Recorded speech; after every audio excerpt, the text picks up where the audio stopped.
Hello friends, welcome back to my channel SRK drama explain. Friends, ये video मैं लोगों के एंटरटेनमेंट के लिए बनाती हूँ, so please watch full, share, subscribe and like this video. Part की स्टार्टिंग होती है दाऊ से। दाऊ जो खुद करण के घर पर उससे मिलने के लिए आई हुई थी, वो कन्फ्यूज़न को क्लियर करना चाह रही थी। इवन वो उसे ये बताना चाह रही थी कि जैसा वो पैट के रिलेटेड दाऊ को समझ रहा है वो वैसे बिल्कुल भी नहीं है। लेकिन दाऊ का वहाँ पर करण के घर पर आना करण के लिए मिसअंडरस्टैंडिंग को और भी ज़्यादा बढ़ा देता है। उसे लगता है कि यहाँ पर दाऊ पैट से मिलने के लिए आई है, वो भी करण के बहाने से। इसी वजह से वो दाऊ की बातें नहीं सुनता है, उल्टा बेचारी दाऊ को अपनी ही बातें सुना देता है कि वो कितनी कैरेक्टरलेस है। इतना करण के समझाने के बाद भी उसकी इतनी हिम्मत बन पाई कि वो पैट से मिलने के लिए उसके घर तक पहुंच आई। बेचारी दाऊ सिचुएशन को संभालने के लिए आई थी तो सिचुएशन और भी ज़्यादा ख़राब हो जाती है। उसे वहाँ से जाना पड़ता है। वो जब रोते हुए बाहर निकलती है तब पैट उसे देख लेता है। पैट जो कि खुद भी दाऊ को अपने घर पर देख करके काफ़ी सरप्राइज हो जाता है और दाऊ रो भी रही थी। तब वो दाऊ से रोने का रीज़न पूछता है, क्या करण की वजह से वो रो रही है। और उसे और भी ज़्यादा बुरा लगता है जब दाऊ उसके आंसर को रिप्लाई नहीं करती है। वो उससे पूछने की कोशिश कर रहा था लेकिन दाऊ उससे अपने हाथ छुड़वा करके वहाँ से जाने का ट्राई कर रही होती है। अनफॉर्चुनेटली टोन भी वहाँ पर पहुँच जाता है और वो सिचुएशन को गलत तरीके से समझते हुए उसे लगता है कि पैट दाऊ को परेशान कर रहा है। इसी वजह से वो दाऊ को पैट से दूर ले जाने की कोशिश कर रहा था और इस चक्कर में वो पैट की धुलाई भी कर देता है। दाऊ को लेकर के टोन वहाँ से चला तो जाता है लेकिन पीछे से पैट काफ़ी परेशान था। वो करण से पूछता है कि दाऊ रोते हुए क्यों गई थी, जिस पर करण का कहना था, क्या तुम्हें लगता है मुझे एक्सप्लेन करने की ज़रूरत है? तुमने उस टैक्सी वाले ड्राइवर को तो देखा ही होगा ना। अब तुम्हें तुम्हारी इन्फॉर्मेशन के लिए बता दूं कि वो उसका बॉयफ्रेंड है। पैट को दाऊ के रिलेटेड ये बातें बकवास लग रही थी तो वहीं पर करण का कहना था उसने अपनी आंखों से देखा उन दोनों को हक करते हुए, जिस पर पैट चिढ़ते हुए करण से कहता है, इसका मतलब क्या? अगर वो दोनों एक दूसरे के साथ हक करते हैं तो इसका मतलब क्या वो दाऊ का बॉयफ्रेंड है? बिल्कुल भी नहीं। मैं दाऊ के बारे में अच्छे से जानता हूँ। वो बहुत ही अच्छी लड़की है और काफ़ी इनोसेंट भी है। तुम उसे यूं ही बदनाम कर रहे हो इस वजह से ताकि मैं उसका पीछा छोड़ दूं। लेकिन मैं तुम्हारी इन्फॉर्मेशन के लिए बता दूं कि मैं ऐसा नहीं करने वाला हूं। अगले ही सीन में टोन को दिखाया जाता है जो कि दाऊ को लेकर के काफ़ी परेशान था। वो दाऊ से पूछता है कि वो सब हो क्या रहा था। दाऊ टोन को हक करती है और उससे कहती है, तुम मेरे अच्छे दोस्त हो ना। मैं इस वक्त अपने बारे में तुम्हें कुछ भी नहीं बताना चाहती हूँ, लेकिन हाँ, सही वक्त आने पर मैं तुम्हें बता दूंगी। इस बात पर टोन दाऊ से कुछ भी नहीं पूछता है। दाऊ की वजह से पैट ने खुद की हालत बद से बदतर बना ली थी। अब आए दिन वो ड्रिंक किया करता था जिसकी वजह से अब करण काफ़ी परेशान होने लगा था। करण तावन से मिलता है और उसे पैट और दाऊ के बारे में बताता है, जिस पर तावन का कहना था, तुमने जिस हिसाब से मुझे बताया है वो लड़की काफ़ी स्मार्ट है और पैट तुम्हारा काफ़ी इनोसेंट है। मैं अच्छी तरीके से जानती हूँ। अगर तुम चाहते हो कि तुम अपने भाई को उस चालाक दाऊ से बचा सको तो इसके लिए वो करना पड़ेगा जिसके बारे में तुमने कभी सोचा ही नहीं था। जिस पर करण कहता है, मैं कुछ समझा नहीं। तब यहाँ पर तावन उसे समझाती है कि अगर उसे दाऊ से पैट को दूर रखना है तो पैट को स्टडी के बहाने उसे अमेरिका भेज दे। जब वो दोनों दूर रहेंगे तो दूरी ही इन दोनों के लव को कम कर देगी। और करण को तावन का ये आइडिया काफ़ी पसंद आता है। इसी वजह से नेक्स्ट डे वो जब पैट के पास जाता है तब उसे स्टडी के बहाने अमेरिका भेजने के लिए कहता है, जिस पर पैट न जाने के लिए ज़िद कर देता है कि मैं किसी भी कंडीशन में अमेरिका तो बिल्कुल भी नहीं जाऊंगा, वो भी तब जब बात दाऊ की रहे। मुझे मालूम है आप स्टडी का बहाना बना करके मुझे और दाऊ को अलग करना चाहते हो ना, लेकिन मैं आपको बता दूं ऐसा बिल्कुल भी नहीं होने वाला है। मैं स्टडी के लिए कहीं पर भी नहीं जाने वाला हूँ। पैट के इस आंसर पर करण की तरफ से उसे थप्पड़ भी मिलता है लेकिन फिर भी वो अपनी ही बात पर अटल रहता है कि मैं अमेरिका नहीं जाऊंगा, आपको जो कुछ भी करना है आप कर सकते हो। दाऊ को रोते हुए देखती है जब उसकी मॉम, तब पूछती है कि वो क्यों रो रही है। दाऊ बताती है कि लोग उसे गलत तरीके से समझ रहे हैं जबकि वो ऐसी है भी नहीं। डुएंग जिसके लाइफ में खुद ही बहुत सारी प्रॉब्लम्स थी और पास्ट में लोगों ने उसे कितना बुली किया था, लेकिन फिर भी वो दाऊ को ले करके उसे अच्छा ही समझाती है कि एक वक्त आएगा जब सब कुछ ठीक हो जाएगा, लेकिन उसे खुद पर भरोसा रखना पड़ेगा।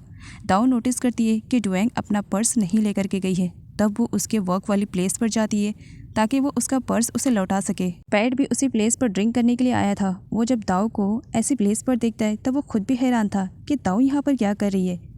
दाऊ रिसेप्शनिस्ट के पास जाती है और डुएंग के बारे में पूछती है क्योंकि वो उसे पर्स लौटाना चाह रही थी जहाँ पर उसे VIP एरिया में सेंड कर दिया जाता है।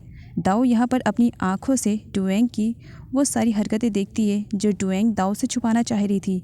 सच्चाई जानने के बाद दाऊ बहुत बुरी तरीके से हर्ट होती है कि उसकी आंट ये सब काम करती है। डुएंग जब काउंटर पर आती है तब रिसेप्शनिस्ट उसे दाऊ के बारे में बताती है। डुएंग शॉक में थी कि दाऊ यहाँ पर क्या कर रही है। अब वो उसे ढूंढने लगती है। बेचारी दाऊ इतनी बुरी तरीके से वीआईपी एरिया में जा कर के फंस चुकी थी। और ऊपर से एक बंदा जिसका नाम केटी था, उसने दाऊ को देख लिया, जो कि यहाँ पर आया था फ़न के लिए। अब जब उसकी नज़र दाऊ पर पड़ती है, फिर क्या वो उसके साथ फ़न करने के लिए बहुत सारे पैसे भी दाऊ को ऑफ़र में देने के लिए तैयार था, और दाऊ खुद को बचाने के लिए रिक्वेस्ट किए जा रही होती है। लेकिन केटी तो उस पर टूट पड़ता है और उसके साथ ज़बरदस्ती करने की कोशिश कर रहा था। लेकिन दाऊ किसी तरीके से उसके सर पर वार करके वहाँ से अपने आप को बचाते हुए भागती है और जा करके सीधा वो पैट से टकराती है और रोते हुए पैट से रिक्वेस्ट करती है कि वो केटी जैसे इंसान से उसको बचाए। जहाँ पर पैट दाऊ को बचाने के चक्कर में उससे बहुत ज़्यादा फाइट करता है। इवन उसके हाथ में गन भी आ जाती है और गलती से वो शूट भी कर देता है केटी को। लेकिन केटी की जान नहीं जाती है। पैट जो खुद भी शौक में था कि उसने ये सारी हरकत करती है, तो वहीं पर दाऊ बेहोश हो चुकी थी। दाऊ की मॉम जब आती है तब वो दाऊ को संभालती है। कुछ टाइम के बाद जब दाऊ होश में आती है, तब वो अपनी आंट, जो कि उसकी रियल मॉम है और वो आंट समझती है, उन्हें बताती है कि उनके बारे में उसने सब कुछ अपनी आंखों से देख लिया है। वो उनसे नफरत करती है। तो वहीं पर करण काफ़ी परेशान था क्योंकि रात काफ़ी हो चुकी थी और पैट की कोई भी खबर नहीं थी। तभी पुलिस स्टेशन से उसे कॉल आता है कि उसके भाई पैट को अरेस्ट कर लिया गया है। करण काफ़ी शॉक में था और अगले सीन में वो पुलिस स्टेशन पहुंचता है, जहां पर पैट रोते हुए अपने भाई करण से रिक्वेस्ट करता है कि वो इस जेल से उसे छुड़ा करके लेकर जाए। एंड यहाँ पर करण पैट से पूछता है कि आखिर बात क्या है। पैट करण को सब कुछ बता देता है कि किस तरीके से दाऊ को प्रोटेक्ट करते हुए उसने गलती से केटी को शूट कर दिया है और इसी वजह से पुलिस उसे यहाँ पर अरेस्ट करके लेकर आई है। करण पैट से दाऊ के बारे में पूछता है, वो कैसी है। पैट कहता है वो भी काफ़ी डरी हुई है। करण जब दाऊ के पास जाता है, दाऊ काफ़ी डरी हुई थी, लेकिन करण हैरान था कि दाऊ ऐसे प्लेस पर गई ही क्यों थी। करण जब दाऊ को रोते हुए और डरते हुए देखता है, तब वो उसे संभालने की कोशिश करना चाह रहा था।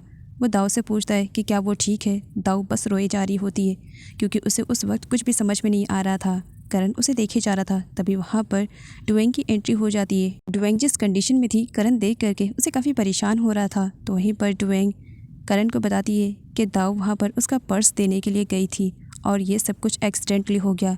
लेकिन साथ ही वो करण को थैंक्स भी बोलती है कि सही टाइम पर उसके छोटे भाई पैट के आ जाने की वजह से आज दाऊ की इज्जत बच गई, वरना पता नहीं केटी दाऊ के साथ क्या करता। डुएंग सुडा को हक करके रोए जा रही होती है कि जिस बात का डर था वही हो गया। मैं दाऊ को अपने बारे में कुछ भी नहीं बताना चाह रही थी, लेकिन आज उसने अपनी आंखों से देख लिया है कि मैं क्या काम करती हूँ। साथ ही वो सुडा को ये भी बताती है कि अब दाऊ उससे नफरत करने लगी है। पैट के ऊपर लंबा केस बनता अगर केटी की जान चली जाती, लेकिन उसकी जान नहीं गई थी।